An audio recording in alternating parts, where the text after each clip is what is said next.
नमस्कार, welcome to Money Group and मैं हूं चिन्मय नंदा। निफ्टी आज गैप अप में ओपनिंग हुआ, करीब 19,350 के ऊपर आके ओपनिंग तो दे दिया था, लेकिन ऊपर के लेवल की ओर से 19,425 के आसपास कहीं पर उसने एक सेलिंग प्रेशर देखने को मिला। और आज दिन भर अगर हम देखें तो मार्केट बहुत ही वोलेटिलिटी मेंटेन कर रहा था। मैंने कल अपने वीडियो में यही बताया था कि अगर निफ्टी गैप अप में ओपनिंग हो जाता है और 19,350 के ऊपर कहीं पर ओपनिंग हो जाता है तो पहले दो कैंडल को हमें इंतज़ार करना होगा। ये अगर निफ्टी को रेस्पेक्ट दे रहा है 19,350 के ऊपर तो हम लोग ऊपर की तरफ प्लान आउट कर सकते हैं, जबकि हमारा टारगेट करीब 19,500 तक पहले होना चाहिए। निफ्टी ने 19,500 तक तो नहीं गया, लेकिन 19,425 के बाद से वहाँ से रिवर्सल आ गया। यहाँ पर अभी दो चीज़ हो रहा है। एक चीज़, ये जो लेवल है 19,325 लेवल पे अगर हम देखें तो पहली बार जब निफ्टी ने इस लेवल को टच किया था तो वहाँ से फिर से हमें एक सेलिंग देखने को मिला हुआ था। फिर एक गैप अप में ओपनिंग हुआ और ओपनिंग के साथ ही यहाँ पे सेलिंग हमें देखने को मिला, लेकिन इस लेवल के आसपास से निफ्टी में फिर से एक रिकवरी देखने को मिला, फिर ऊपर चला गया। फिर ये 5 तारीख एंडिंग और 6 तारीख की शुरुआत में अगर हम देखें तो निफ्टी ने इसी 19,325-350 के आसपास कहीं पर एक शार्प रैली ऊपर की ओर से देखने को मिला हुआ था। 19,525 के आसपास कहीं पर चला गया था। अब यहाँ पर फिर से फ्राइडे के दिन एक क्लोजिंग दिया था और आज भी अगर हम देखें तो इसी लेवल के आसपास कहीं पर एक रीटच होकर फिर से यहाँ से रिकवरी हो गया है। और दूसरी ओर से अगर हम देखें, यहाँ पर हमें एक प्राइस एक्शन देख रहा है नीचे की तरफ से। ये रहा वो प्राइस एक्शन जो कि लोअर एंड लो को अभी बन रहा है, जो कि अगर 19,325 से लेकर 19,300 का अगर नीचे की ओर से फिर से ब्रेकआउट होता है तो हमें और थोड़ा नीचे की ओर से देखने को निफ्टी जा सकता है। और मैंने पिछले वीडियो में भी मैंने बताया था, ये हमारे लिए एक लेवल हो सकता है 19,240, जिसके नीचे अगर निफ्टी आना शुरू हो जाता है तो हमें फिर से एक रिवर्सल ट्रेंड देखने को भी मिल सकता है।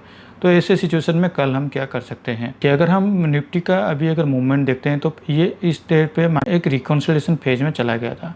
फिर उसके बाद एक हमें शार्प अपसाइड की तरफ मूव देखने को मिला और वहाँ से फिर से एक शार्प डाउनसाइड की तरफ मूव देखने को मिल चुका है। और आज हमें एक वोलेटिलिटी मार्केट भी देखने को मिल चुका है। तो यहाँ से अब आगे इधर कल हमें एक ब्रेकआउट देखने को मिल सकता है या फिर एक कंसोलिडेशन फेज भी देखने को मिल सकता है। कल हमें कंसोलिडेशन फेज देखने को मिल जाता है तो उसके अगले दिन यानी बुधवार के दिन हमें एक ट्रेंडिंग मार्केट देखने को मिल सकता है। तो इसलिए कल अगर मार्केट फ्लैट में ओपन हो जाता है 19,340 से लेकर 19,370 के अंदर कहीं पर अगर ओपन हो जाता है तो हमें नीचे की ओर से एक छोटा सा स्टॉप लॉस देना है 19,325 और हम ऊपर की तरफ पहले प्लान आउट करेंगे। लेकिन कल अगर निफ्टी गैप डाउन पे ओपन हो जाता है, ये 19,325 के नीचे अगर ओपनिंग हो जाता है तो इंतज़ार कीजिए पहले 15 मिनट का कैंडल कहीं पर कहाँ पर क्लोजिंग दे रहा है। अगर ये रिकवर होकर 19,325 के ऊपर आ रहा है तो ठीक है, वरना मुझे ऐसा लगता है कि यहाँ से हमें एक शार्प सेलिंग फिर से देखने को मिल सकता है, जो कि मेरा पहला टारगेट होगा 19,240 तक। यहाँ से उसके बाद डिसाइड होगा कि यहाँ से मार्केट फिर से यू टर्न लेके ऊपर जा रहा है या फिर यहाँ पर रिकॉन्सिलेशन होकर कंसोलिडेशन फेज आकर यहाँ से फिर से नीचे की ओर से मार्केट जाएगा। ये हमें मार्केट किस फ्लो में कितना फ्लो में आ रहा है नीचे की तरफ से, ये हमें उस टाइम पे पता चलेगा। लेकिन कल अगर मार्केट गैप अप में ओपनिंग हो जाता है करीब 19,400 के आसपास, 19,380 से लेकर 19,400 के आसपास कहीं पर अगर ओपन हो जाता है, आज का जो क्लोजिंग प्राइस है इस क्लोजिंग प्राइस को आप अपना स्टॉप लॉस बना लीजिए और ऊपर की ओर से प्लान आउट कीजिए। मुझे ऐसा लगता है 19,500 पहले हमारा ऊपर की ओर से टारगेट होना चाहिए। उसके बाद इस लेवल के आसपास कहीं पर 19,500 के आसपास कहीं पर मार्केट को थोड़ा कंसोलिडेशन होना होगा ताकि ये ऊपर की ओर से फिर से ब्रेकआउट दे सके।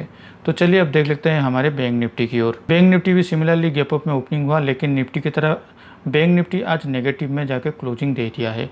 निफ्टी आज दिन भर नेगेटिव नहीं हुआ था, लेकिन बैंक निफ्टी आज नेगेटिव हो गया है। उसको 45,100 के आसपास कहीं पर एक शार्प सेलिंग हमें देखने को मिला और क्लोजिंग होते होते करीब फिर से 45,900 के आसपास कहीं पर आके क्लोजिंग दे दिया है। बैंक निफ्टी में भी अगर कल फ्लैट में ओपन होता है तो 44,800 हमारा स्टॉप लॉस होगा और हम ऊपर की ओर से प्लान आउट करेंगे। लेकिन अगर बैंक निफ्टी अगर गैप डाउन पे ओपन हो जाता है करीब 44,800 के आसपास है और उसके नीचे, तो आज का जो क्लोजिंग प्राइस है उसको सिर्फ अपना स्टॉप लॉस बनाइए और नीचे की तरफ से करीब 200-300 पॉइंट का आप डाउनफॉल देखने को मिल सकता है। लेकिन अगर बैंक निफ्टी अगर फिर से गैप अप में ओपनिंग हो जाता है फिर 45,000 के आसपास कहीं पर अगर ओपन हो जाता है तो पहले 10-15 मिनट का एक पहला कैंडल उसको छोड़ दीजिए, देखिए ये एक्सपर्ट दे रहा है कि नहीं, 45,000 को एक्सपर्ट दे रहा है कि नहीं। अगर 45,000 के नीचे अगर पहला 15 मिनट्स कैंडल अगर क्लोजिंग दे देता है तो मुझे ऐसा लगता है 45,000 फिर से एक रेजिस्टेंस बन जाएगा और हम नीचे की ओर से प्लान आउट कर सकते हैं। लेकिन 45,000 के ऊपर अगर क्लोजिंग दे देता है पहला 15 मिनट्स कैंडल तो 45,000 हमारे लिए एक मेजर सपोर्ट या स्टॉप लॉस बन सकता है और हम ऊपर की ओर से भी प्लान आउट कर सकते हैं। तो चलिए अब देख लेते हैं हमारे पोजीशन की ओर। मैंने आज 19,300 का पुट और 19,600 का कॉल का पोजीशन जो था उसको मैंने स्क्वायर ऑफ कर लिया और उसमें करीब मुझे 3,200 का करीब मुनाफा दिखाई दे रहा है। इस पोजीशन को मैंने स्क्वायर ऑफ करने का पीछे का लॉजिक यही था, जैसे ही मैंने आपको बोला कि निफ्टी अभी पिछले 2 दिन हमारा ट्रेंडिंग हो चुका है और आज एक वोलेटाइल मार्केट क्रिएट हो चुका है।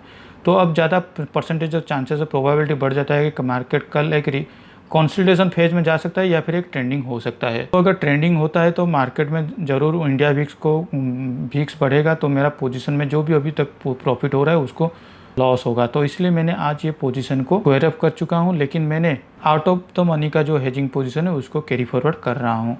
तो आज के लिए इस वीडियो में बस इतना ही। अगर वीडियो अच्छा लगा हो तो इस वीडियो को लाइक शेयर करके हमें मोटिवेट कीजिए। पर्सनल फाइनेंस या ट्रेडिंग की नॉलेज के लिए हमारे चैनल को सब्सक्राइब करना ना भूलें। Thank you for watching my video.